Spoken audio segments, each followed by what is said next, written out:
dari UCL kita beralih ini ya. Kemarin setelah Arsenal berhasil makan ayam sayur, asik. Nah, Arsenal ini juga akan menghadapi Derby London lagi, tapi bukan London Derby, akan ketemu Chelsea nanti ya. Tapi adakah fans Arsenal yang sepede orang yang satu ini? Kita lihat dulu videonya. Gue mau, kalau fans King MU aja boleh yeping-yeping, fans Arsenal boleh dong. Iya, gue sih nggak mau rendah hati sama orang-orang yang udah mulai malu-malu, takut gitu, gue enggak. Gue mau bikin challenge lagi, statement lagi. Kalau lawan Chelsea kan, weekend. Kalau Arsenal kalah lawan Chelsea, gue lari dari Pancoran ke FC Sentrum, nyeker. Terima kasih. Kita catet omongannya. Gak ada habisnya, gak ada habisnya. Bung Harpa gak mau bikin juga. Gak mau nemenin Bang Amr. Udah dari awal kan. Dia kalau juara ya? Enggak, kalau Arsenal kalah lawan Chelsea. Ya, Oh, kalau lawan Chelsea. Kalau Iya. Chelsea menang di derby. Nggak usah lah, udah gampang lawan Chelsea udah. Gue tuh gini loh, kayak kemarin minggu lalu gitu lawan Spurs itu udah kayak tutup mata gitu. Kayak Spurs beda lah sama Chelsea. 11-12 kalau dulu zamannya Drogba, zaman Mourinho nunduk kalau ketemu mereka, jujur. Jangankan di Stamford Bridge, di Emirates juga, udahlah nih kayaknya nggak ada harapan. Kalau sekarang gampang udah, tapi memang nggak segampang lawan Spurs ya. Terus kemarin panjang ini udah pasti menang udah gitu. Kalau Chelsea bisa lah. Kalau Spursnya Pochettino baru mengerikan ya. Kalah mulu kan Arsenal ketemu dia. Ada Harry Kane soalnya. Karena bekas pemain Arsenal Harry Kane ya kan. Binaan. Iya, nah Mas Aryo kalau kita lihat kan di semenjak Rose senior jadi pelatih dari Chelsea ini kan selalu kalah lawan Arsenal. Tapi ada nggak sih dari Chelsea sendiri celah untuk bisa mengalahkan Arsenal? Sebenarnya kalahnya kan kalau kita bicara kan cuman di semifinal ya, semifinal Carabao ya. 2 kali ketemu 3-2 juga kan. Di pertandingan pertama 3-2, pertandingan kedua mereka kalah 1-0 doang. Jadi kalah 4-2 gitu. Yang disayangkan sih memang game keduanya. Game pertamanya tuh kelihatan banget mereka masih coba ngotot, coba untuk meng-create something untuk bisa menyulitkan Arsenal lah, paling enggak lu kalah tapi lu nyetak gol gitu. Dan itu udah sampai tuh, udah mereka bisa cetak 2 gol, mereka bunyuk lagi. butuh dan punya. Jadi bunyuk. Jadi mereka butuh 1 gol kan tadinya untuk bisa at least lu menyamakan agregat gitu, tapi gagal, mereka main buruk banget di game kedua itu.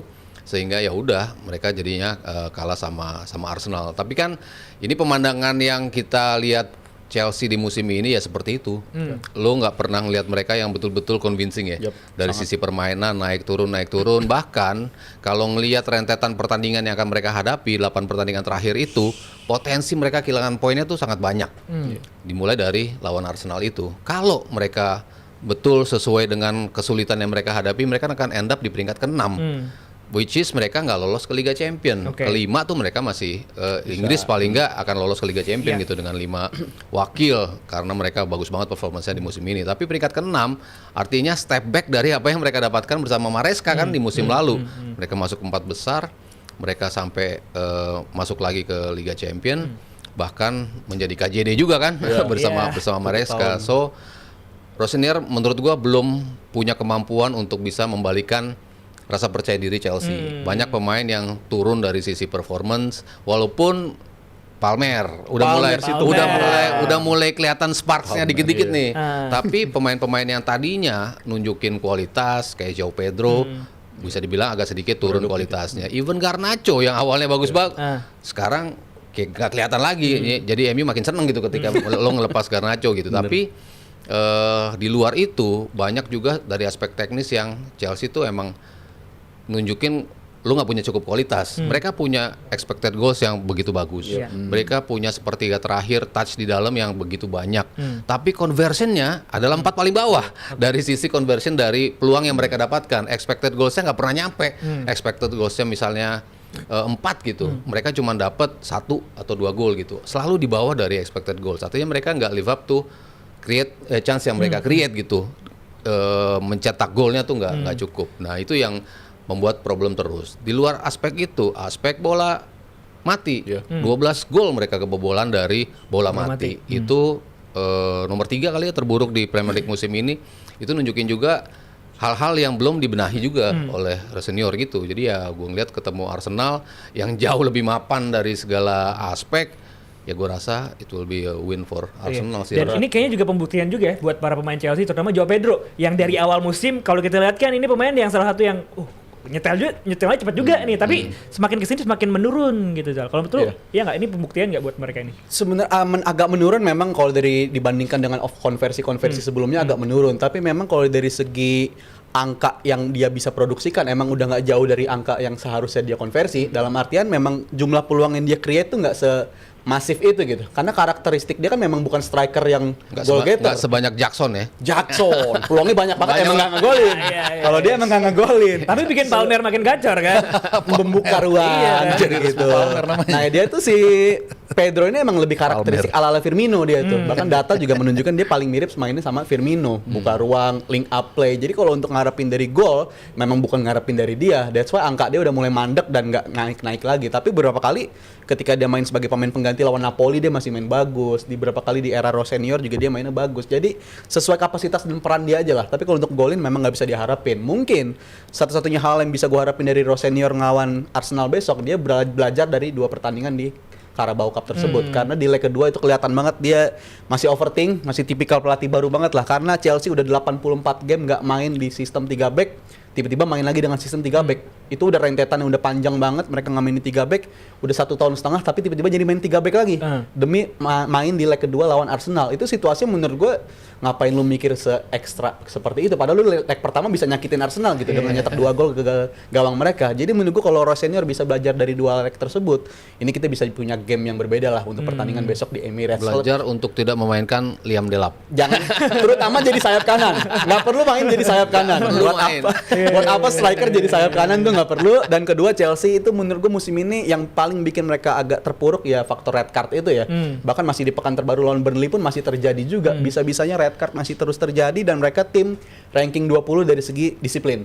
Ini tim paling parah dari segi red card. Jadi menurut gue masih terus-menerus terjadi. Kayaknya ada yang salah dari kontrol emosi pemain-pemainnya deh. Menurut gue ini salah banget, karena tiap kan terjadi terus kayak begini dan itu ngerugiin mereka. Jadi menurut gue kalau terjadi lagi 10 pemain kayak begini, kayak di leg pertama kan di Stamford Bridge 10 pemain juga tuh. Tapi kalau ini terjadi lagi, waktu itu masih selamat 1-1, tapi kalau ini terjadi lagi selesai lawan Arsenal kalau tanpa Fofana, tanpa Kukurea, mungkin Estevao juga nggak bisa bermain. Jadi rontok berat sih. Kayak kalau dari analisa Rizal dan juga Om Haryo, nggak ada chance buat Cherry. Ada sih chance, asal tapi belajar. faktornya nggak terlalu besar nih. Bung Arbang lihat ini, bahkan kalau kita lihat dari statistik kan, Gyökeres golnya lebih banyak daripada Joao Pedro yang kadang-kadang. Joao Pedro ini salah satu striker yang pembelian paling berhasil di Premier League musim ini. Ini peringkat berapa? 4, 5, 6 ini kan cukup seru kan. MU, Chelsea, Liverpool. Sama tuh poinnya Chelsea Liverpool ya. Ya, tapi kan ya cuman 4 itu kan masih otomatis lolos Liga Champions ya. MU 5 Chelsea, 6 Liverpool. Jadi kalau lihat harapan untuk lolos Liga Champions, otomatis peringkat 4 itu kelihatannya nanti menurut gue ya antara MU dan Liverpool. Jadi untuk menyelamatkan jalan kepiting gue. 5 lolos juga. Ya, tapi kan 99,9 ya hampir pastilah ya. Dan sayangnya kalau gue lihat lebih mungkin menurut gue Liverpool finish di atas Chelsea. Nggak tahu gimana nih ngatur jadwalnya. Chelsea itu di setengah musim awal tuh gampang banget kan. Setelah musim kedua dia habis lawan Arsenal, ketemu Aston Villa yang sama fight untuk Champions League juga. Habis itu jamu Newcastle. Hampir semua sampai sisa musim ini nggak ada yang gampang menurut gua. Even Forest pun ada Liverpool, ada MU. Ada Liverpool, ada MU, ada Sunderland main away. Sunderland kan kuat pertahanannya. Spurs mungkin yang paling gampang Spurs mungkin ya. Bukannya gua git sentimen ya, emang karena kita lihat sendiri hancur lebur kan. 3 poin dari sana. Nah, masalahnya di first off season itu mereka nggak manfaatin semaksimal mungkin. Tadi Mas Aryo udah menjelaskan secara detail kan bahwa expected goal dia banyak, lebih detail. Kalau gua ngelihat selintasan aja tiap Chelsea main, peluangnya banyak banget gitu, tapi nggak gol-gol gitu kan. Tadi udah dijelasin conversion rate nomor 4 dari bawah segala macam.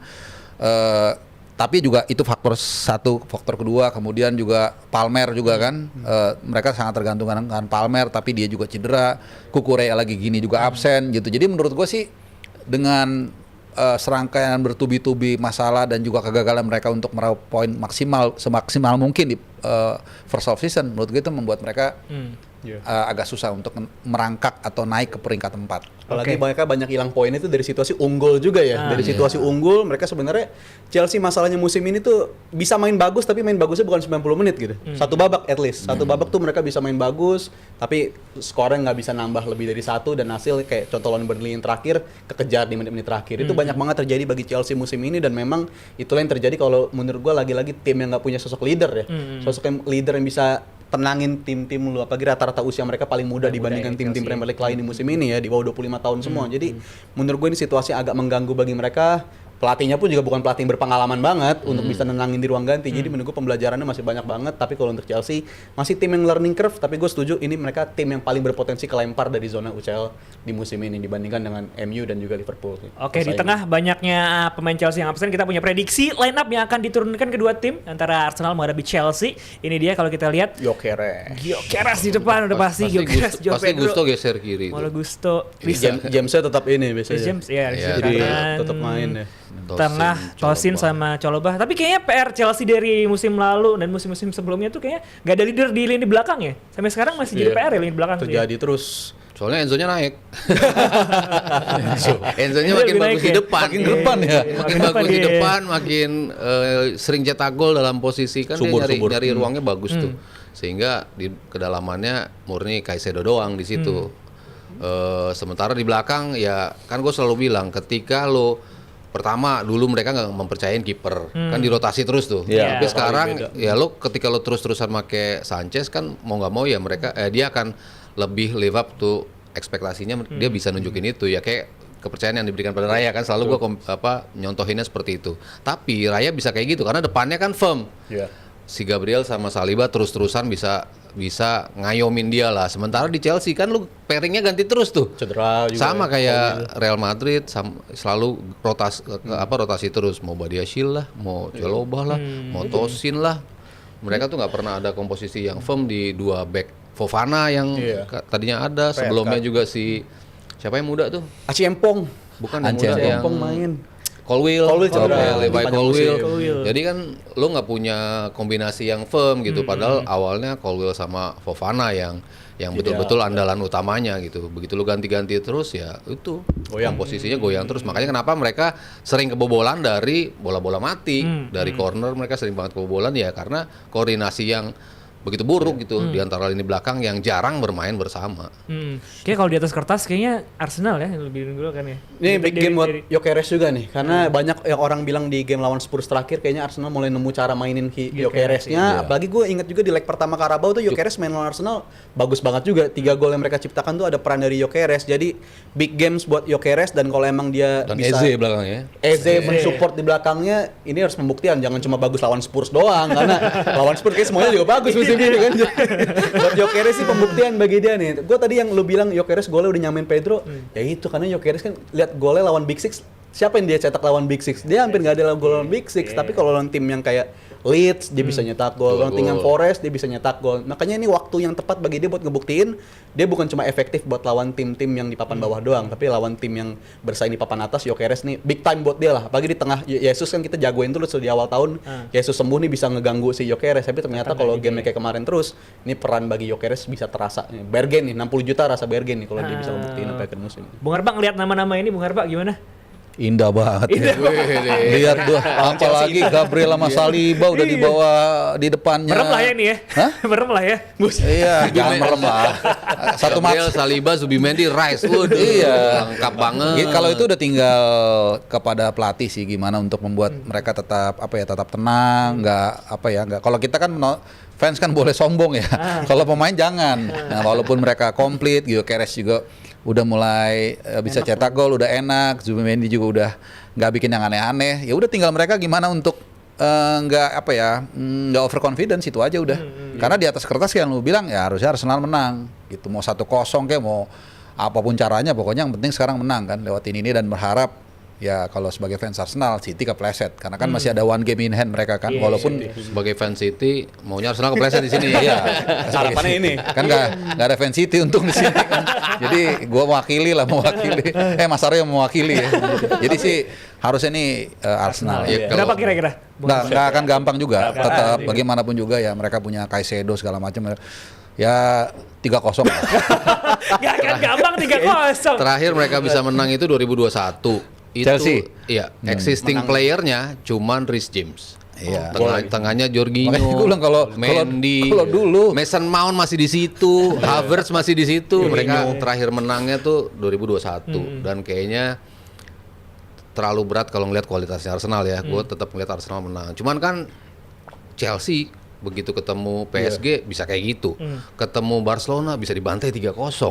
Ini juga tim yang tiba-tiba bisa ngeluarin kemampuan yang lah kok bisa main kayak gini sih Chelsea. Nah itu yang gue bilang, kenapa tim yang tidak convincing tapi itu juga yang bisa membuat bahaya juga. Justru ketika lo nggak dianggap, lo bisa ngeluarin potensi lo yang tadinya kayaknya nggak bakal keluar gitu. Gue tetap melihat ada potensi juga nih Chelsea bisa mengejutkan gitu. Tapi kalau ngeliat on paper sih Arsenal sih harusnya lebih tenang. Ya tinggal bagaimana detail yang akan menentukan. Kemarin lawan Spurs kan sebetulnya detail-detail itu menentukan ya.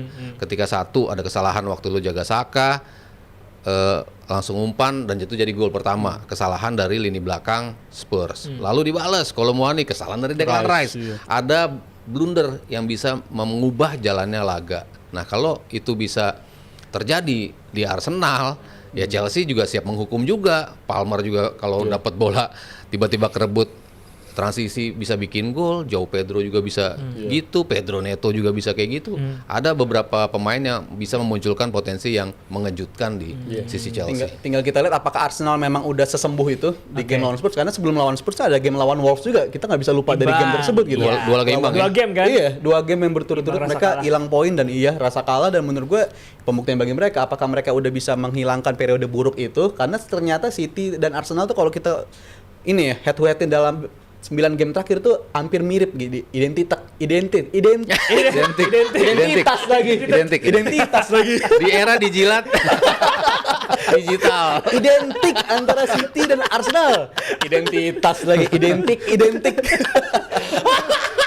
Identik dari segi hasil, tapi ternyata nggak bisa saling menjauh. Jadi menurut gue ini persaingan yang agak unik, dan lagi-lagi gue bilang ini privilege banget buat Arsenal. Lagi-lagi gue ingetin ya, ini kalau juara ya on paper with Leicester 2016 lah, karena baru kali ini Premier League tuh ada tim yang 3 game nggak bisa menang di puncak klasemen tapi masih aman di puncak dan masih bisa nyiptain jarak dengan pemuncak keduanya gitu. Jadi menurut gue apa yang dialami Arsenal musim ini tuh ada faktor enaknya juga mereka. Privilege bagi mereka, Guardiola nggak senggigit musim-musim sebelumnya. Jadi kalau sampai juara ya gue masih nggak berubah sih kalau Arsenal tuh masih tim yang kualitasnya mirip sama Leicester 2016 kalau sampai Arsenal bisa juara di tahun ini. Buset. Jadi berapa kosong Zal?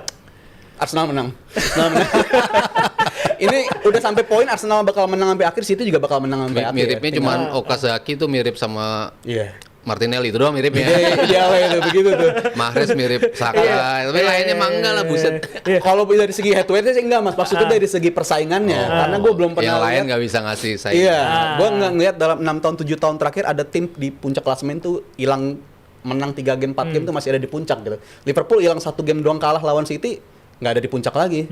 City juga musim lalu hilang game 6 pertandingan nggak menang, disalip sama Liverpool. Jadi menurut gue musim ini privilege bagi Arsenal tuh gede banget. Mereka bisa ada di puncak walaupun posisinya mereka lagi kalah dan seri, dan itu harus bisa mereka manfaatkan. The time is now lah. Wiswayahe buat Arsenal. Wiswayahe. Nggak datang lagi buat yang lain-lain menurut gue. Ini Waktunya bahasanya agak mendowngrade Arsenal kalau gue denger ya. kalau juara, dan gue Soalnya yakin kan juara, Bu. ada privilege katanya, karena lagi nggak menggigit Guardiolanya, gitu. Jadi kurang memberikan kredit poin. Nggak setuju.